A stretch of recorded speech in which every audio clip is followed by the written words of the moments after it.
오늘은 참된 신앙인 그런 제목으로 세 번째 하나님의 말씀을 전하겠습니다.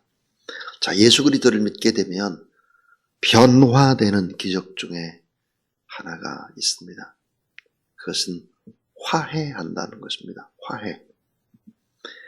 자, 하나님과의 관계가 회복이 되고 나면 하나님과 나와의 관계가 화해의 관계가 되면 주변의 사람들과도 화해하기 시작한다. 자기만을 알고 자기 중심적이고 이기주의였던 이런 사람들이 타인을 배려하고 품고 이해하고 넉넉하게 이렇게 나가는 화해입니다.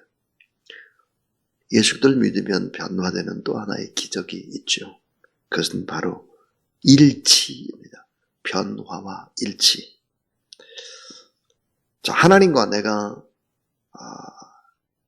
아들이 되고 딸이 되고 하나님과의 관계에 있어서 그래서 너와 내가 하나가 되는 공동체를 회복해 가는 것입니다.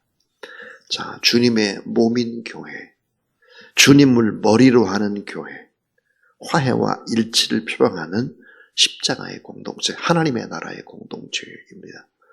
근데 이 교회라는 공동체는 사실은 가정을 뛰어넘습니다. 혈육을 뛰어넘는 십자가 보혈의 공동체입니다. 그러니까 엄청난 힘을 가지고 있는 사랑의 공동체다 이렇게 말할 수 있고, 혈육을 뛰어넘을 수 있고 이성을 초월할 수 있는 공동체가 바로 아주 강력한 공동체, 교회입니다. 자, 교회가 화해와 일치 이곳으로 나가게 되면 엄청난 힘이 있는데 교회는 얼마나 하나 되기가 어려울까, 이 부분도 생각해야 합니다. 성령 하나님이 역사하지 않으면 하나 되기가 많이 어려운 공동체입니다. 오늘 성경에도 보니까 분쟁의 양대 산맥이 나오고 있습니다. 그 이름이 빌립보 2장에 등장을 하는데요. 자, 빌립보서 4장 2절 한번 보면, 내가 유오디아를 권하고 순두개를 권하노니 주 안에서 같은 마음을 품으라 그랬습니다. 여러분 잘 아는 대로 이 빌립보 교회는 루디아라고 하는 여성의 집에서 설립이 되었습니다. 여성성이 아주 강한 그런 이제 교회죠. 그래서 시기와 질투와 분쟁이 계속되고 있었고, 사도 바울은 내가 유오디아를 권하고 순두개를 권하노니 주 안에서 같은 마음을 품으라 그랬습니다. 그러니까 교회 안에 어려운 일들이 계속해서 일어나고 있었다. 그 양대 산맥이 바로 유오디아하고 순두개였다 그랬습니다. 저하고 같이 신학을 했던 친구 가운데 이장호 목사가 있습니다. 영화감독 이장호가 아니라 목사님 이장호입니다.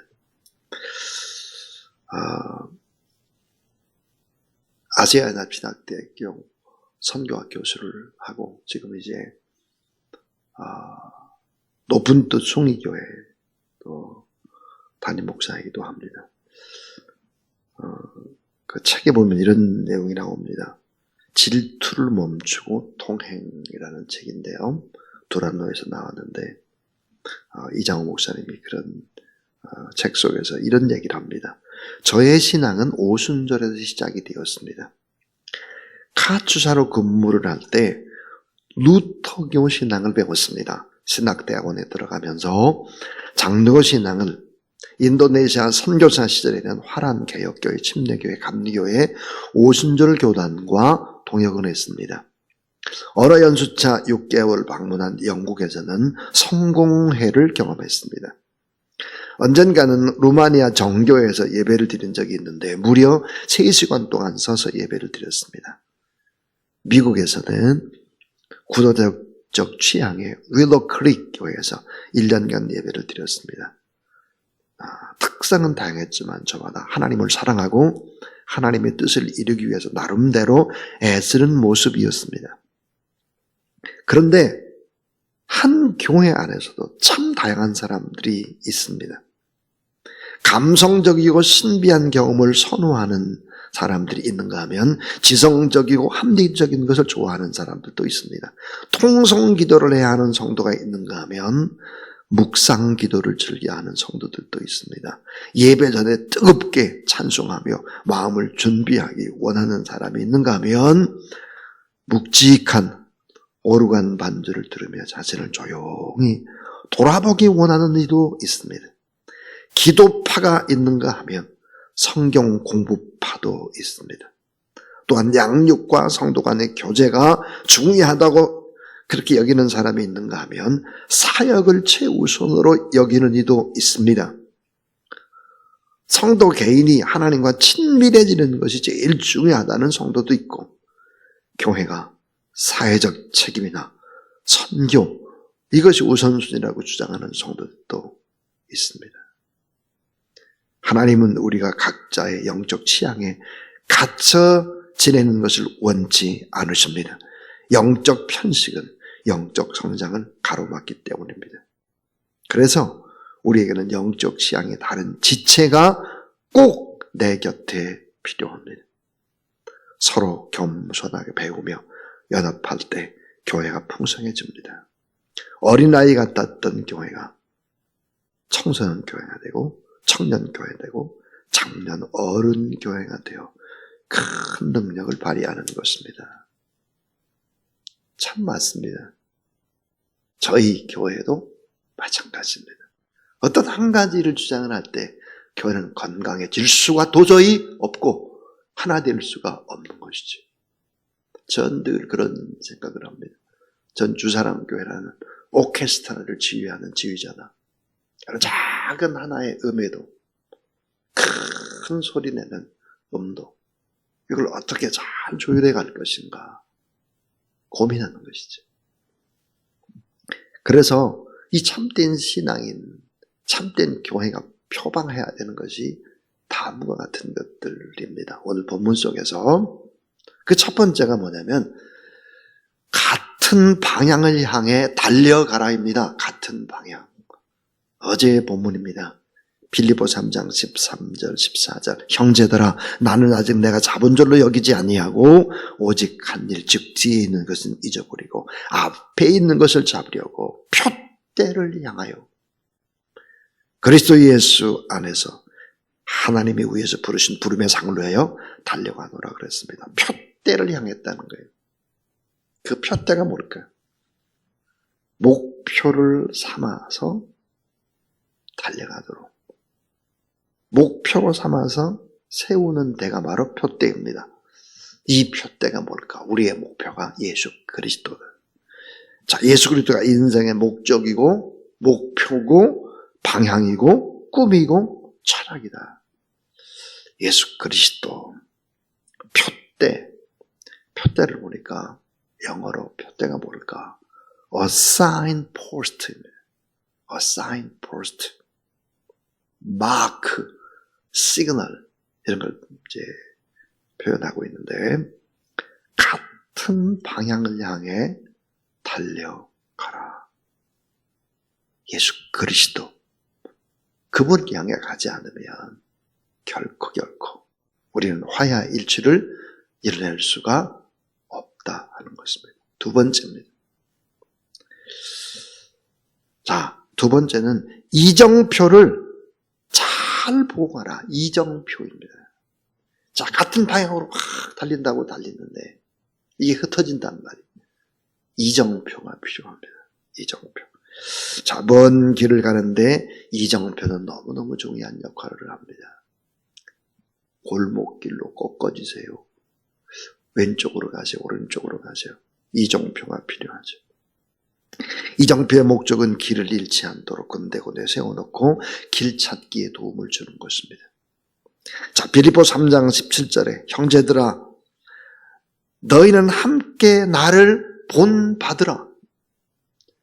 그리고 너희가 우리를 본받은 것처럼 그와 같이 행하는 자들을 눈여겨보라 그랬습니다. 눈여겨보라. 바울은 자신을 본받으라. 이 말은 자신의 행위나 자신의 모든 것을 본받으라. 그 말이 아니라 자신은 하나의 이정표다.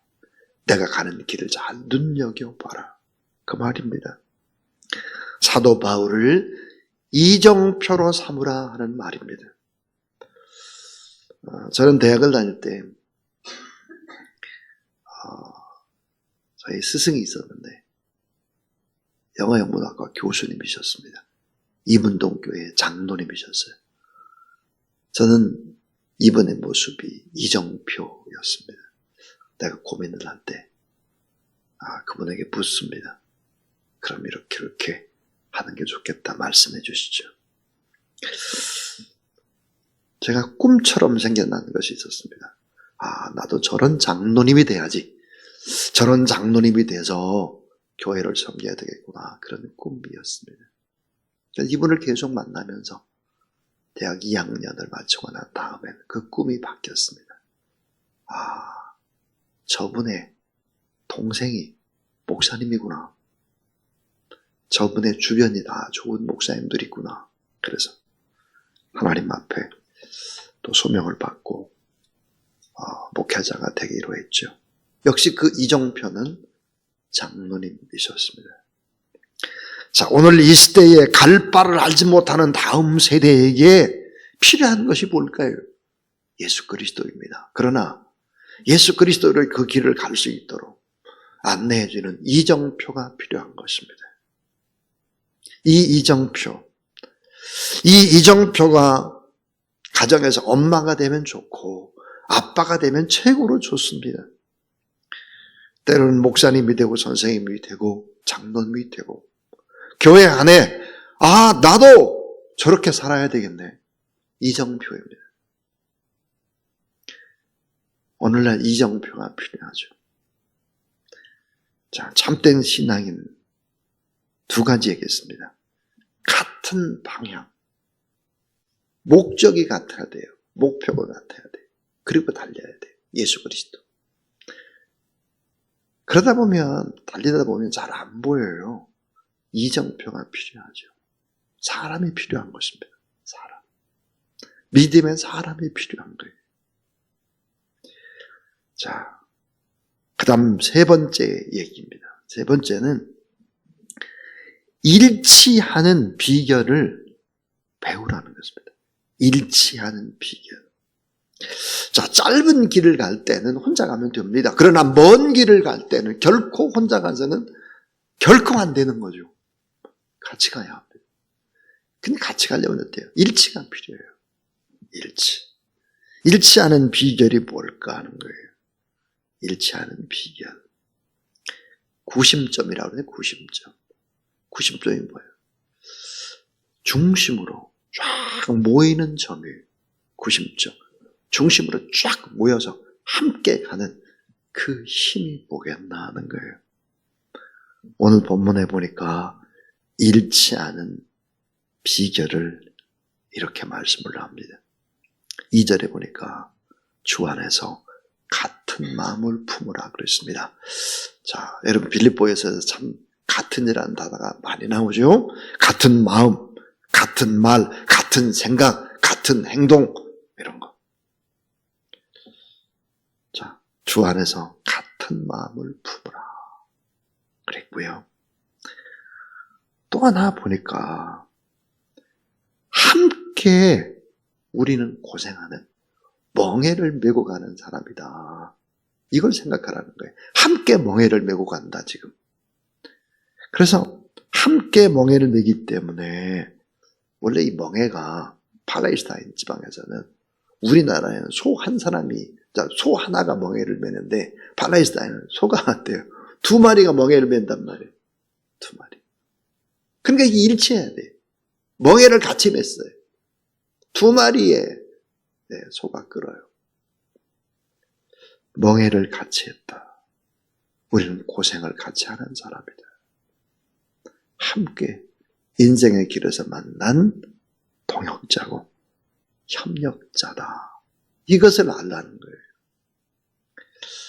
그래서 오늘 이 본문의 3절에 보니까 또 참으로 나와 멍에를 같이 한 내게 구하노니 그랬습니다. 멍에를 같이 했다는 거예요. 인생이란 무거운 짐을 지고 같은 방향을 향해서 그렇게 가고 있는 그런 고생하는 협력자고 동역자로 여기라 하는 것입니다. 또 잃지 않은 비결, 너무 중요한 얘기가 또 나오고 있습니다. 잃지 않은 비결이 뭘까 하는 거예요. 3절의 맨 마지막 부분에 보세요. 그 이름들이 생명책에 있느니라 그랬습니다. 이게 뭘까? 그 이름이 생명책에 있다 이 말은 우리는 천국에도 같이 갈 사람들이다. 자, 그 이름들이 생명책에 있다. 천국에도 같이 갈 사람.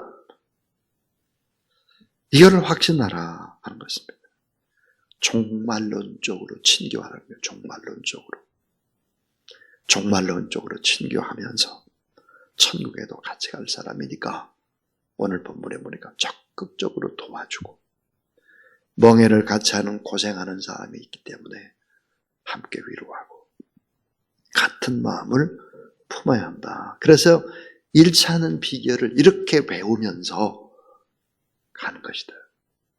그것이 바로 교회 생활인 것이다. 그렇게 얘기를 하고 있습니다. 마지막 네 번째는 화해하는 비결을 실천하라. 화해하는 비결. 화해. 아까 그랬습니다. 일치해서 가다가도 덜컹댄단 말이에요. 이 화해하는 비결을 실천하라. 화해하는 비결이 뭐겠나? 자, 여러분 참 신앙인지 아닌지를 알아볼 수 있는 바로미터와 같은 것이 있습니다.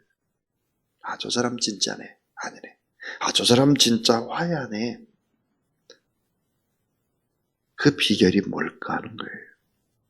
그래서 여러분 잘 아는 대로 그 비결이 4절부터 6절까지입니다. 자, 4절 같이 읽죠. 자, 시작. 주 안에서 항상 기뻐하라. 내가 다시 말하노니 기뻐하라. 예. 주 안에서 기뻐하라는 거예요. 기뻐하라. 여러분 기뻐하려면 좋은 것 봐야 합니다. 좋은 것 보고 기뻐하려면 좋은 말을 해야 합니다. 좋은 말. 여러분 참 이 좋은 언어를 쓴다는 것은 얼마나 중요한지 모릅니다. 너무너무 중요합니다. 좋은 말. 제가 오늘 이 자리에 있기까지 저에게 늘 좋은 말을 해주는 사람 때문에 오늘 이 자리에 있습니다.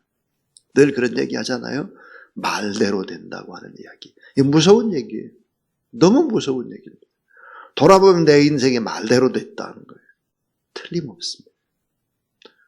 저의 인생도 돌아보면 그러했습니다.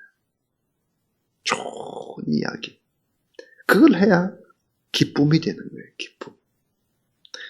그래서 항상 기뻐하라. 그 다음에 5절에 보니까 너의 관용을 모든 사람에게 알게 하라. 주께서 가까우시니라 그랬습니다. 관용하라 그랬어요. 관용이 뭡니까? 관대하게 포용하라 그 말이에요. 남의 잘못을 좀 너그럽게 받아주고 너그럽게 품어라. 지적질하지 말고. 여러분 이거 너무 중요한 거예요. 여러분 자녀들이 잘못한 거 알면서도 꼭꼭 집어가지고 얘기하지 말고 그 성장하면 다 아는 거예요. 그냥 용서해 주는 거예요. 참고 기다리는 거예요. 인생이라는 게 여러분 좋은 것은 참고 기다리면 후에 오는 것입니다. 다 참아야 돼. 참고 품고. 그래서 어때요? 관용하라 이 말이에요. 관대하게 포용하라. 이게 화해하는 비결입니다. 화해하는 비결. 또 화해하는 비결이 뭐겠나? 염려하지 말라는 거예요. 너무 염려하지 말아라. 지나간 일 때문에 곱씹으면서 염려하지 말고 있을 수도 없고 있을 수도 없는 불확실한 일 때문에 미리 땡겨서 염려하지 말고 내 뜻대로 안 된다고 염려하지 말고 내 뜻대로 안 돼야 될 게 많아요. 대부분이 하나님의 뜻대로 돼야지. 완전히 하나님 앞에 맡기게 되면 염려를 덜 할 텐데, 염려를 안 해도 될 텐데 맡기지 못해요. 내가 다 지고 가려고 해요. 그래서 염려, 근심이 많은 거죠. 자신을 내세우고자 하는 명예 때문에 내가 자존심이 조금이라도 상했다 그러면 어때요? 그것 때문에 또 염려가 돼요. 또 자연 발생적인 것 때문에 염려도 하죠. 비가 올 때, 바람이 올 때, 뭐 할 때 이거죠. 그 다음 제일 염려하는 게 뭐죠? 죽음입니다.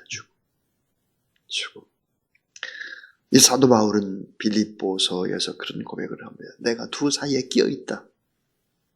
이 땅과 하나님 나라에 끼어 있다. 두 사이에 끼어 있는데 나는 지금도 원한다. 죽어서 하나님 나라에 가는 것이 원하는데 하나님께서 잠깐 이 땅에 교회를 맡기고 일을 맡고 나서 내가 여기 있는 것이지 나는 빨리 가고 싶다. 예. 저의 마음도 그렇습니다. 죽음에 대해서도 염려하지 말라는 거예요. 자, 오늘 참 많은 얘기를 했죠. 참된 신앙인 그런 제목으로 같은 방향을 향해 달려가야 된다. 또 하나는 같은 방향으로 달려가다 보면 이정표가 꼭 필요하다. 이정표가 누굴까? 먼저 믿는 사람들. 나를 보고 내가 가는 길로 따라와. 이게 좋은 길이야. 그래서 결국은 사도 바울은 자신을 이정표로 삼아라. 엄마 아빠가 이정표가 돼야 되고 교회가 이정표가 돼야 하는 것이죠. 일치하는 비결을 알아가야 된다. 일치. 구심점이 필요하다. 화해하는 비결. 이거를 꼭 실천하고 기뻐하고 관용하고 염려하지 말아라. 그러다 보면 우리가 원하는 주님이 원하는 목적지에 다다르게 되고 우리는 하나님의 나라에서도 같이 만나는 생명책에 기록되는 하나님의 사람들이 된다 하는 것입니다. 자, 저는 설교를 준비하면서 이런 생각을 했습니다. 사랑하는 사람은 누구나 아프다. 여러분, 사랑하는 사람은 아픕니다. 예수 그리스도께서 사랑하기 때문에 십자가에서 아팠습니다. 우리의 어머니 아버지가 사랑했기 때문에 아팠습니다. 사랑하는 사람은 아픈 거예요. 이 사랑하는 사람의 아픔이 없으면 그게 거짓말이죠. 사랑하는 사람은 누구나 아프다. 이런 말씀을 하나님이 저에게 주셨습니다. 사랑하는 여러분, 주를 생각하며 주를 바라보며 오늘도 믿음으로 나가는 그런 여러분 되길 바라고, 자, 우리 1년 365일이잖아요. 우리 365장 찬송을 한번 펴보시길 바랍니다. 365장입니다.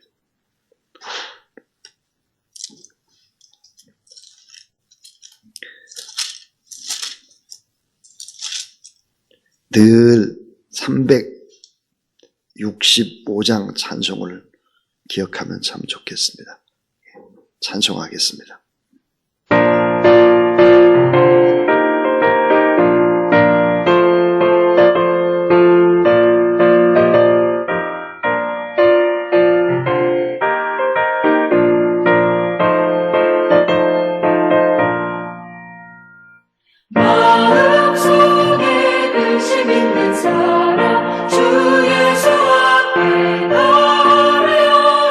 슬픈 마음이 있을 때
예수 앞에 달려라. 주의 친구니 무엇이나 근심하지 말고 주 예수께 아뢰라.